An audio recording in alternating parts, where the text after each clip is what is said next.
তো hello everyone, চলে আসছি নতুন একটা রেসিপি নিয়ে। আমি আজকের আমার পছন্দের একটা ডিশ বানাবো। আজকে রেসিপি বানাবো রাজমা। আজকে রাজমা বানাবো, কিভাবে বানাই চলো তোমাদের সাথে শেয়ার করব। এখানটা পেঁয়াজ কুচি নিয়েছি, টমেটো, এখানে গরম মশলা নিয়ে নিয়েছি, আর এখানে আদা রসুনের পেস্ট নিয়ে নিয়েছি একটু। এখানে তেল কড়াই একটু দিয়ে দিয়েছি, হিট হতে দিয়েছি।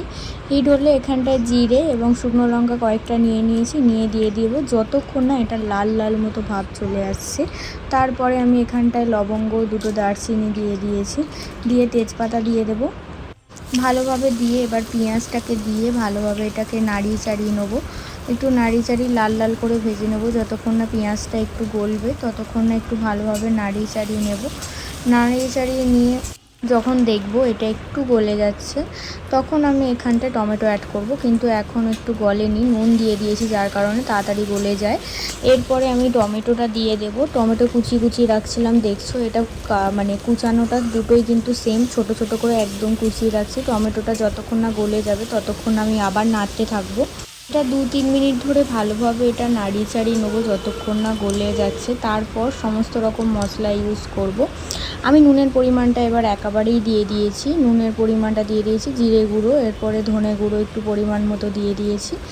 লঙ্কার গুঁড়োটা যেহেতু আগে শুকনো লঙ্কা ছিল, সেই হিসেবে লঙ্কার গুঁড়োটা আপনারা দেবেন। এখানটা এই কয়েকটাই মশলা, এবার চাট মশলা, একটু হলুদ গুঁড়ো দিয়ে দিলেই হয়ে যাবে। দিয়ে ভালোভাবে এটাকে কষিয়ে নেবো। হলুদের পরিমাণটা একটু কমই রাখছি, কারণ এটা অটোমেটিকলি কালার চলে আসবে এতগুলো মশলা দেওয়ার ফলে। হলুদের পরিমাণ কম রাখছি। জল দিয়ে একটু ভালোভাবে কষিয়ে নেবো যতক্ষণ না এটা থেকে তেল ছাড়বে। এটা তেল ছেড়ে দিলে, আমি জল দিয়ে অনেকক্ষণ ধরে কষানোর পর যখন তেল ছেড়ে দেবে, তখন আমি যে রাজমাগুলোকে সিটি মেরে রেখেছিলাম সেই রাজমাগুলো দিয়ে দেবো। হ্যাঁ, আর একটা অবশ্যই কথা, আমি রাজমাগুলোকে অন্তত কমসে কম 7-8টা সিটি মারছি, তারপর এটা সিদ্ধ হয়েছে।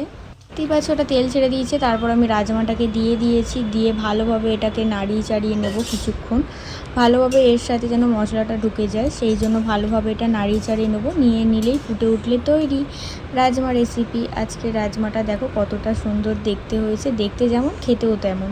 ট্রাই করে দেখো অবশ্যই, আর কমেন্টে জানিও কেমন হয়েছে। ভালো লাগলে লাইক, কমেন্ট, শেয়ার করে দিও। Bye bye.